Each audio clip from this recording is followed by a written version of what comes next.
এবার প্রত্যাহার করা হলো মেক্সিকো, পর্তুগাল, পোল্যান্ড ও মালদ্বীপে চুক্তিভিত্তিক নিয়োগপ্রাপ্ত বাংলাদেশের রাষ্ট্রদূতদের। তাদেরকে পররাষ্ট্র মন্ত্রণালয়ের সদর দপ্তরে বদলি করা হয়েছে। মন্ত্রণালয়ের এক সংবাদ বিজ্ঞপ্তিতে এ তথ্য জানানো হয়। অন্য ৩ দেশের রাষ্ট্রদূতদের নিয়ে তেমন কোনো আলোচনা না থাকলেও আলোচনায় রয়েছেন মেক্সিকোতে নিযুক্ত এম মুশফিকুল ফজল আনসারি।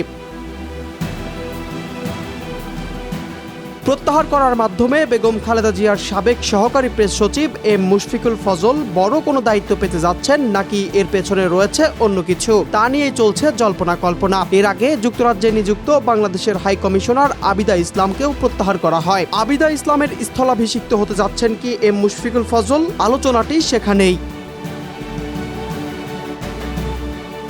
এম মুশফিকুল ফজল আনসারি পতিত হাসিনা সরকারের আমলে নিয়মিত মার্কিন পররাষ্ট্র দপ্তর এবং জাতিসংঘ সদর দপ্তরের প্রেস ব্রিফিংয়ে অংশগ্রহণ করতেন। সেখানে হাসিনার সমালোচনায় বিভিন্ন প্রশ্ন ও প্রতিবেদন করতেন তিনি। ৫ আগস্টের পর দেশে ফেরেন এই সাংবাদিক। সাবেক অন্তর্বর্তী সরকারের আমলে তাকে রাষ্ট্রদূত হিসাবে নিয়োগ দেওয়া হয়। তবে মেক্সিকোতে নিয়োগের বিষয়টি নিয়ে পরবর্তীতে অসন্তোষ প্রকাশ করেন তিনি। পর্তুগালে ডক্টর এম মাহফুজুল হক, পোল্যান্ডে মইনুল ইসলাম এবং মালদ্বীপে বাংলাদেশের রাষ্ট্রদূত হিসাবে নিয়োগপ্রাপ্ত ছিলেন ডক্টর মোহাম্মদ নাজমুল ইসলাম।